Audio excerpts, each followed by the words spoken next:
Hi Ma, good morning. Welcome today for today's session. So in the last classes we learned about the virtualization concept and its implementation methodologies. Totally we have 5 methods: ISA, hardware level, OS level, library level and finally application level. Okay, so we go on depth in detail about the OS level. Now it is a time to virtualization structures or tools. Is there any tools we have to be learn? We have to know. Okay, we have lot of tools, ma, how by which we can perform virtualization. But out of these, more called what is this? Zen architecture. XXEN. Of course, we gone through this word previously, previous classes. But today we are going to learn a little bit more in depth about this Zen architecture. Okay, before that, there is a categorization of these virtualization structures organization. We don't have a single structure. See, for any methodology, for any functionality, only one is not going to be followed. For example, your software architecture or your software project we have a lot of methods like software models. We have waterfall model, spiral model, recurrence model, like that. So here also, if you want to maintain this virtualization in your architecture to get benefit of resources, we have a lot many structures, but out of those we have three topmost structures. Okay, so before that, we have a just have a glance what is a virtualization as a part of a syllabus, right now. So virtualization structure or tools, our topic is today topic is virtualization structure or tools. See, before virtualization, operating system manages the hardware, we know about that. After that, who will manage that? The virtualization layer will manage the total hardware or the resources available in our computer under the control of host OS. So guest OS is the one which is going to be take care of our hardware with the help of the virtual machine monitor. The host OS is our own OS which we installed in our computer. Right? Yes, after virtualization layer is inserted between the hardware and the operating system. Where? Between the hardware and the operating system. Okay, so in such case, the virtualization layer is responsible for converting portions of the real hardware into virtual hardware. Yes, it will take care of using of this hardware under the instructions of the above OS. So therefore, different operating systems such as Linux and Windows can run on the same physical machine simultaneously. We learn about this already. Because of this layer only, any number of applications, any number of operating systems can able to run on a single computer, right?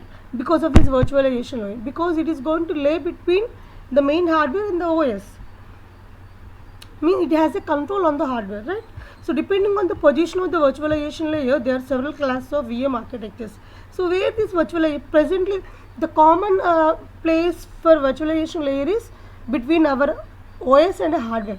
So any other places possible is there? Yes, we have. So based upon that, we have three methodologies, namely hypervisor, para-virtualization and host-based virtualization. So hope you learn about these first two words, hypervisor architecture, and one more is para-virtualization. So new word is a host-based virtualization. Okay, let us see what are those.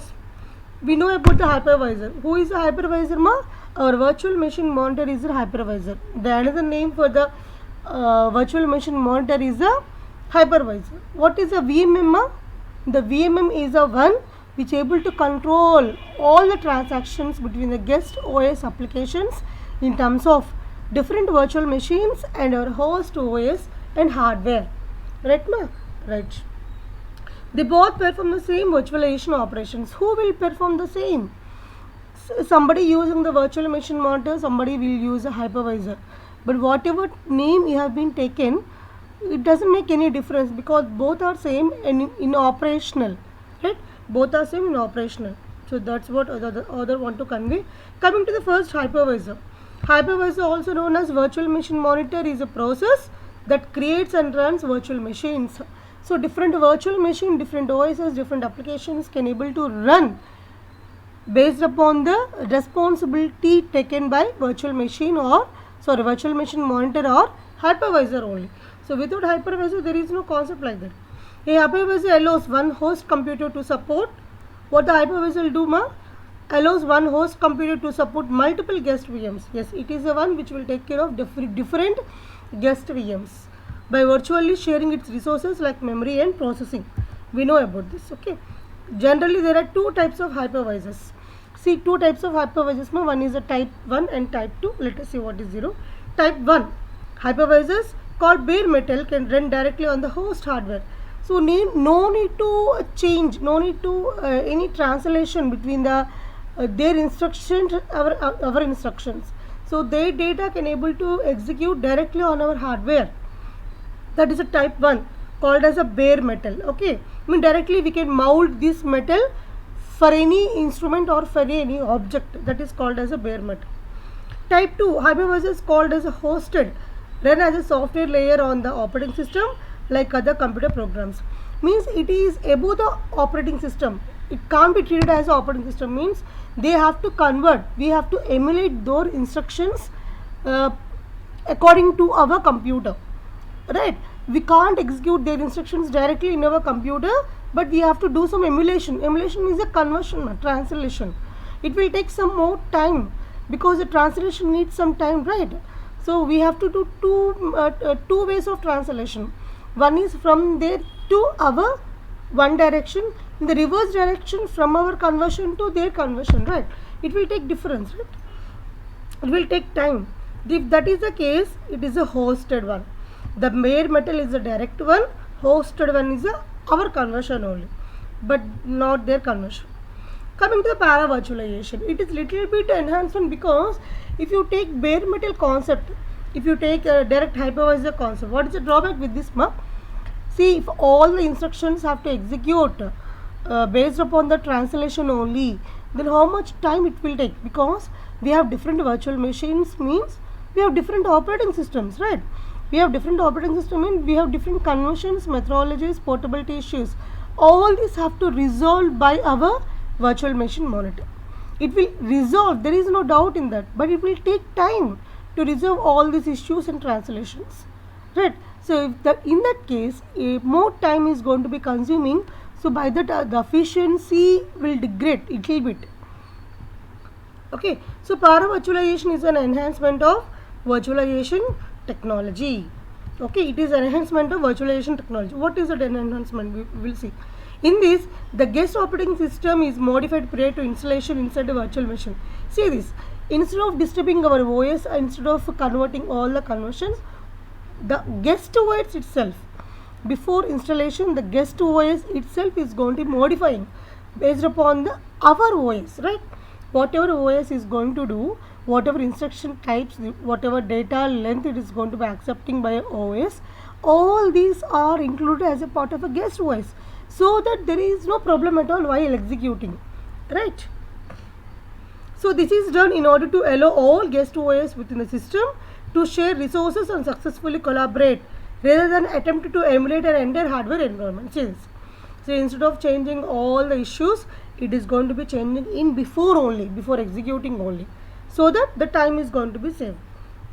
So with para virtualization, virtual machines can be accessed through interfaces that are similar to the underlying hardware. Yes, just they want interfaces only, no need to convert at all, right ma? So this is advantage of para virtualization. So by this, what is the advantage we have? So one more advantage, this capacity minimizes overhead and optimizes system performance, which is not in bare metal concept, right? By supporting the use of virtual machine that would otherwise be underutilized in conventional or full hardware virtualization. The main limitation of para virtualization is in fact that the guest OS must be tailored. The main drawback is we have to be tailored. So it will, tailored means modification. We have to know about the host OS first of all.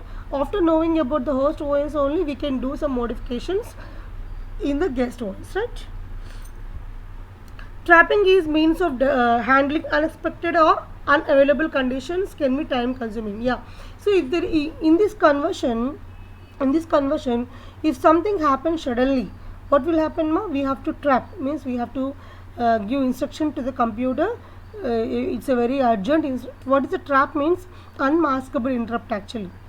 What is unmaskable interrupt means whenever a problem got and the system has been struck, okay, we have to resolve that mandatorily without moving our further convention, right? First we have to resolve that, later only we can start our executing. If a problem is not resolved for more time, what happens? Our execution will stop. It can't done parallelly. That is the main drawback. So with this, time will take. Okay, what is a trap mark? Unmaskable interrupt. Hope you learn about this in microprocessor and interfacing. And finally, host-based virtualization. Host-based virtualization machine is an instance of a desk operating system that runs on a decentralized server. So in this, what is happening is the duplicate of our host OS.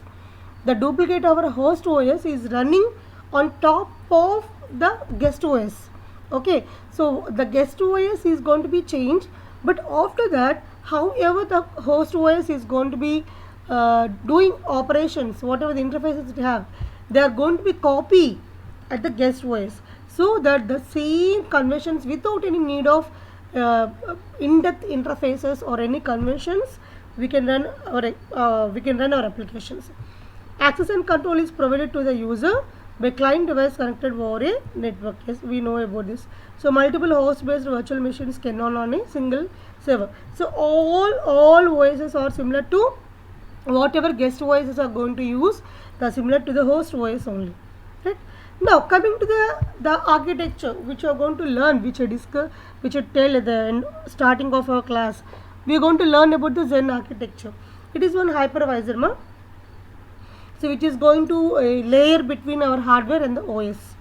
The hypervisor supports hardware level on bare metal devices like CPU, memory, disk and network interfaces. The hypervisor software sits directly between the physical hardware and its OS. So this virtualization layer is referred to as either VMM or hypervisor. We know about this. The hypervisor provides hypercalls for the guest OS and applications. Okay. Now we have two types of hypervisors here. Microkernel. We have an example for this is Microsoft Hyper-V, and macrokernel. Microkernel, macrokernel. Let us what are the we will see.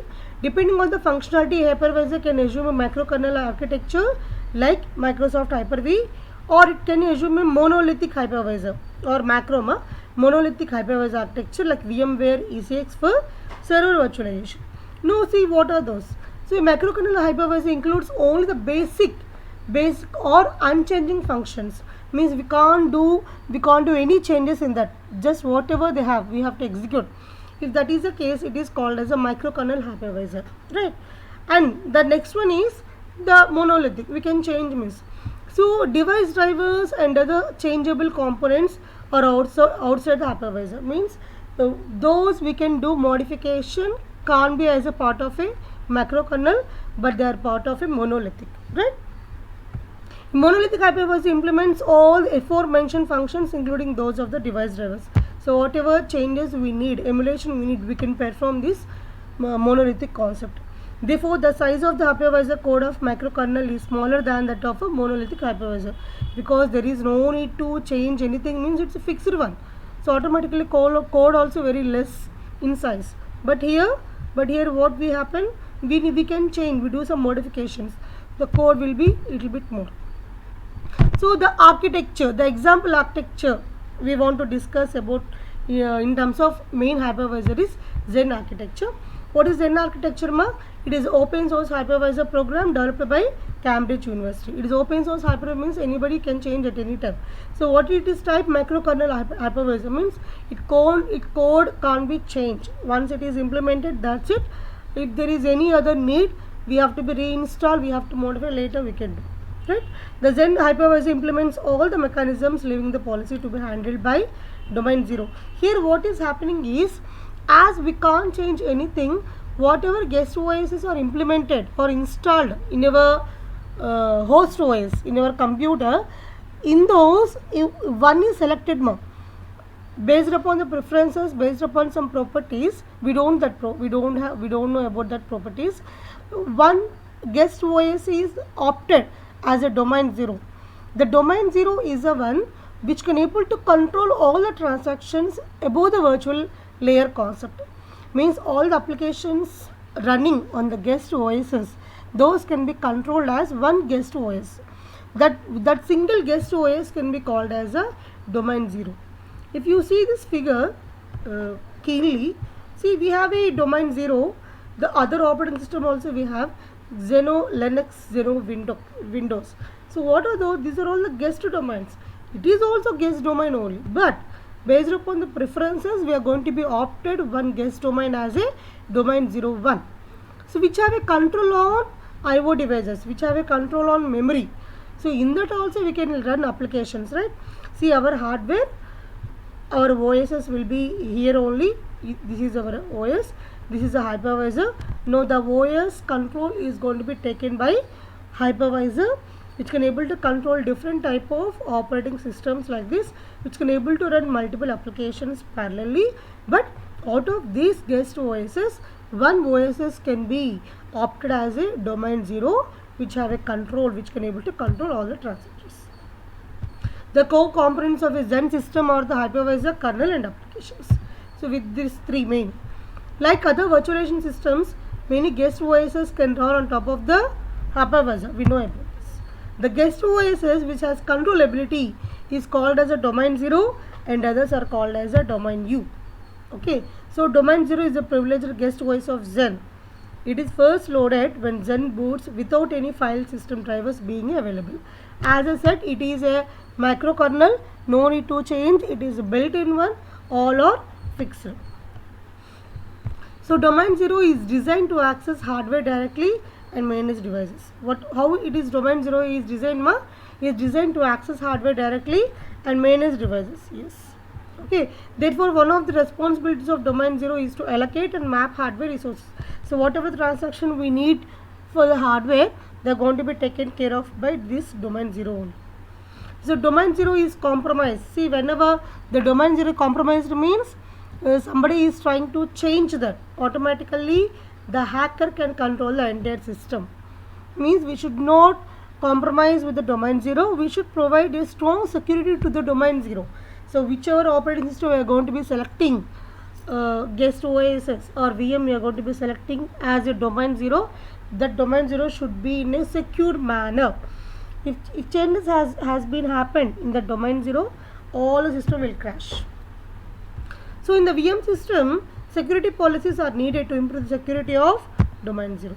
So domain 0 behaving as a VMM allows user to create, copy, save, read, modify, share, migrate and roll back. Whatever transactions we need, we can do all these transactions in these concepts. Coming to the next one, binary translation with full virtualization. So we learn one example called as Xen architecture for the hypervisor. Now it is a time to learn about the full virtualization also. Full virtualization means totally converted as per our host OS. But will take more time, right? See, we have in computer we are going to use some Java language. Further, we have a interpreter and a compiler, right? The interpreter compiler we used to take. So in that, what is happening? Whatever instructions or programs you are going to use in Java, that should be converted into bytecode. So that bytecode have to be converted fully, right? All the programs, all the instructions, even a single semicolon have to convert into bytecode, so that should be very flexible to operate in any host OS, right? So like this also some environments will be there which we need the full virtualization, means full conversions, namely called as a binary translation. Depending upon the implementation technologies, hardware virtualization can be classified into two categories. One is a full virtualization, one is a host based virtualization. Let us see.